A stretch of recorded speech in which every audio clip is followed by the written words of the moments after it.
Shread, International Editor of the Cyber Express, and this podcast is coming to you from the Black Hat Security Conference in collaboration with Suraksha Catalyst. And with me to discuss AI security and governance are Willy Leichter, CMO of PointGuard AI, and John Sapp, CISO of Texas Mutual. Welcome, gentlemen. It's great to be here with you. Thank you. Thank you. Glad to be here. All right, let's start with the threat landscape. John, what are the top three things CISOs must understand about how AI is transforming the enterprise threat landscape? It's kind of an old acronym, governance, risk, and compliance, but those three things still ring true. Governance is about having effective oversight of something. And in this case, you have to have effective oversight when it comes to AI, which means the ability to do discovery and understand what AI systems are deployed in your environment. Once you've done that, now you have to understand what is the risk that they posed by their use. And then it is, last but not least, does it leave you in or out of compliance with whatever the regulatory requirements are? And I'll just add to that, there is a larger attack surface, there are new elements, but it's on top of our existing, should be on top of our existing security, understanding security infrastructure. And when John mentions risk, absolutely, risk is always contextual. What does it mean to your organization? What does it mean to what you're trying to do? You get overwhelmed with potential risks. You've got to narrow it down to what's most important, and that's always contextual for your organization. Let's stay with that thought for just a second. What are the most overlooked dimensions of AI-related risk, and where should security leaders be focusing next? So AI is hitting us, incredibly quickly, and that's unprecedented. But I think a lot of it does come back to visibility, as John said. There are new things we need to look at. We need to be monitoring, we need to be testing models to make sure they're not doing strange things. So that's a new element. There are notebooks that can connect all kinds of things autonomously. The data is, suddenly it's a spider's web of potential data connections. But they're not necessarily different. They're just happening faster and potentially at a larger scale. But I think as we said before, not treating AI as some new strange beast that we have no understanding what it is. We're adding it often on top of what we already do. We certainly need to catch up and make sure AI isn't running rampant or AI projects are being monitored. We need to look at this broader supply chain, certainly. But as John was saying very well, it still comes back to, can I get the bigger picture of what this all means? Yeah. Huh. Let's so what do you do when you're talking to the board about all this stuff? How do you convey AI risks like model vulnerabilities or misuse to executives and board members who aren't really all that steeped in the tech? It's kind of an evolution of what we've done up to now in terms of how do we help them understand what is our risk to a cyber attack. But it's not just specifically a cybersecurity attack that is the only risk we have to worry about. It's also technology risk. And AI fits in both of those categories. There's technology risk from the use of AI, because there can be the unintended consequences of the exposure of data. And if the model is not available and it's in the middle of a process that is something that is critical to your business, now a technology outage in that regard could disrupt that process. So you have those cascading risks that come from that. But when trying to talk to the board about it, it is still putting it into that business risk context and being able to help them understand what are the different categories of risk that we have and what are the triggers that could cause that, and sharing with them what the probability of, I call it the probability of success for an attack or the probability of occurrence for an outage, and using Monte Carlo type simulations. Risk quantification in financial terms is always the simplest way, because everybody at the board understands finance, because that's a requirement, right, to be a board member. If you don't understand finance, that you have no shot at being on a board. So if you can put it into those terms and help them understand that either a cyber attack or a technology outage could impact these critical assets, and the value of those assets and the potential losses, whether it's operational, financial, strategic risk. I go through all of the categories of risk, so now they understand how they're all connected. Interesting. So what metrics do you use to gauge AI risk and governance effectiveness? So there are a couple of different ones. So my overall pursuit is to enable the responsible use and secure adoption of AI. So that's the outcome that I'm trying to achieve, right? So in measuring that, it is, I want to understand what is the adoption of use of AI in the organization. So you look at the number of systems that are discovered associated with the number of use cases, and you can now start to understand how well your organization is using it. So that's one of those metrics that we actually have as part of our AI Governance Council that we have. We actually mapped out a starter set of metrics. We wanted to know and understand, is there adoption? If there is, great. Okay, are we adopting it responsibly? So now looking at the number of systems that we are using and how many are outside of the guardrails or the policy that we've set. So you really kind of start very basic, but then it also, so you're capturing the number of violations of your AI governance policy and being able to see it that way. And so now you can, in a structured and meaningful way, help your organization more broadly understand, great, keep using AI because we are aligned to the business strategically, because we're able to either increase our operational efficiency and productivity or improve customer experience. And those are the two key things. And so we want to measure how well are we doing that.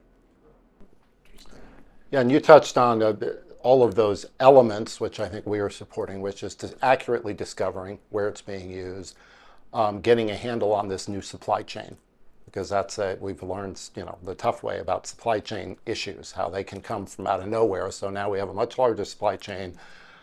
There's it's very easy for data scientists, others experimenting with AI, to download all kinds of models and test kits and data sets and things. All good if you understand what they are. But we've got to have guardrails around them. We've got to have governance. You can't, there's got to be rules, there's got to be consistency and visibility. And 9 times out of 10, the mistakes are inadvertent. They're not malicious. I downloaded this thing a month ago. I forgot about it. It's sitting there. So yeah, of course I don't want it being a risk. Yeah, and if I may add on to that, something you said that's really key, and it is understanding the AI bill of materials that are part of that, because there's a lot of open source components out there that you don't know. It goes back to an old acronym when we were doing application security risk management back in 2010, 2011. And there was a term that was thrown out there, SOUP, software of unknown pedigree. And that's what you have here. And if you're not able to discover that, know what it is, know if it's been compromised itself, that's also part of discovering that risk. You don't want to find yourselves in a AI version of what happened to SolarWinds. That's interesting.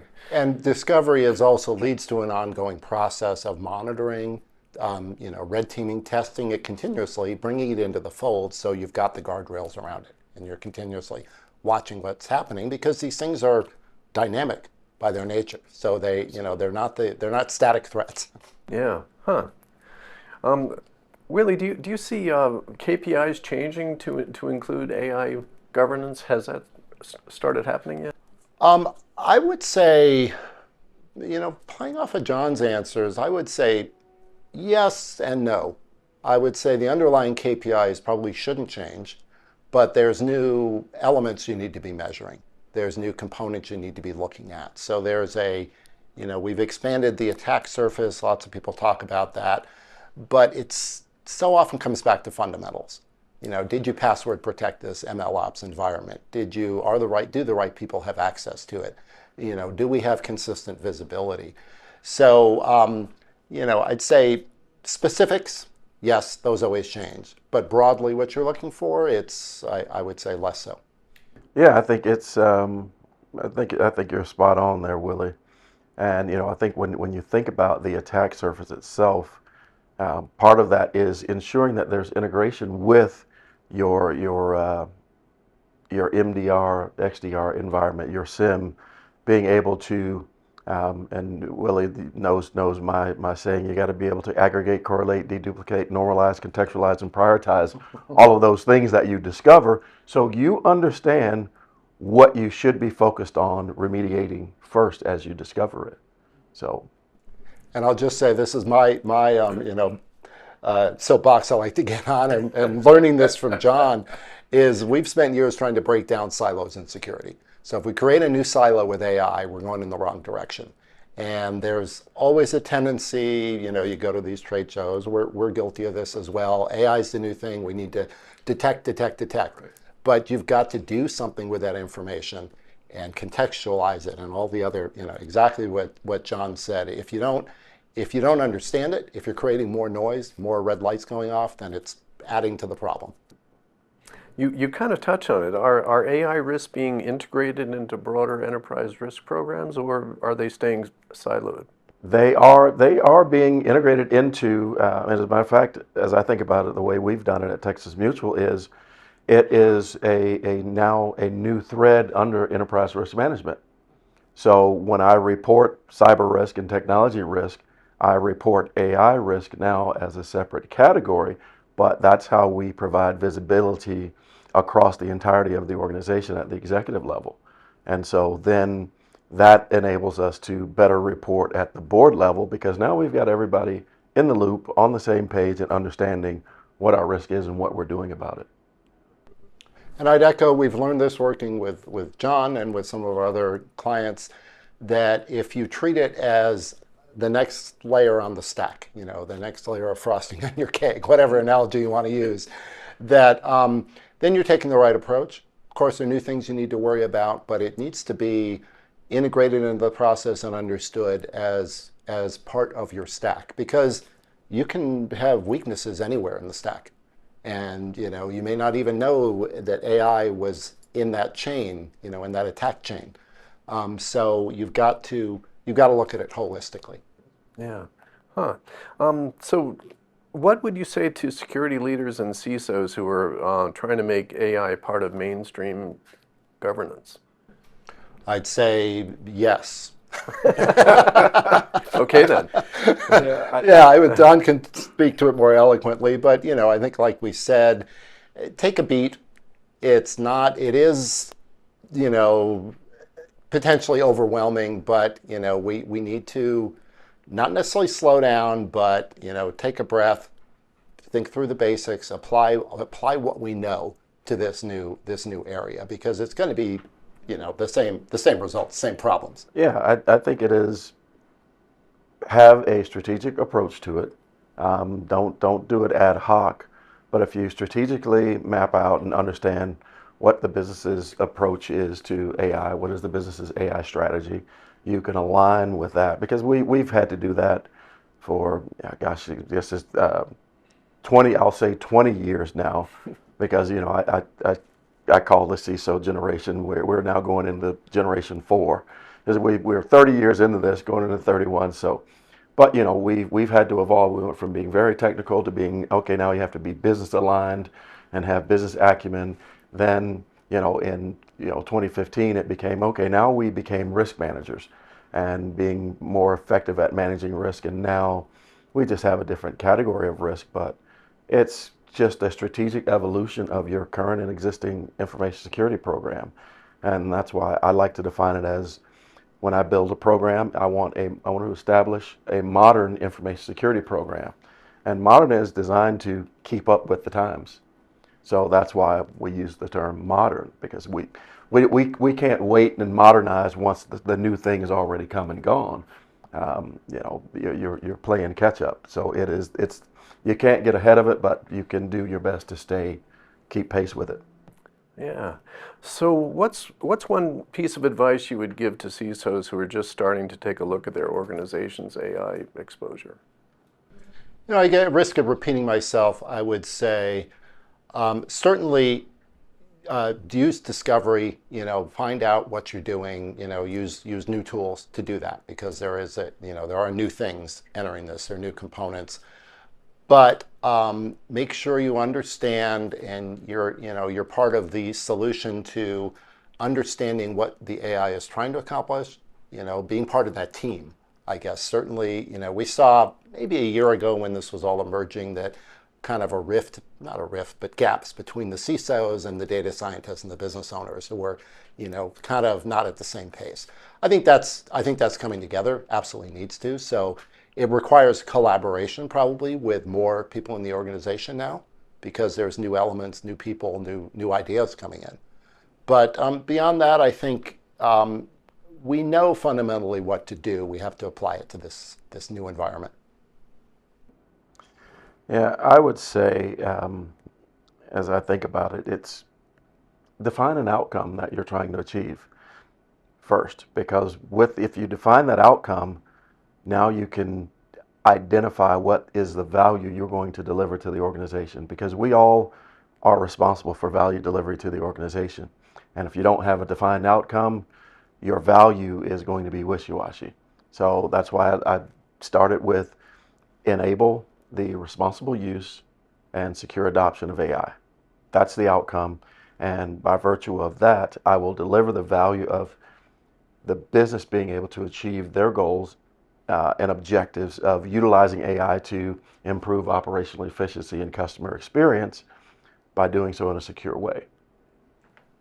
All right. I would like to thank our guests, Willy Leichter of PointGuard AI and John Sapp of Texas Mutual, for their great insights. Thank you both for being here. Thank you, Paul. This was great. I really appreciate it.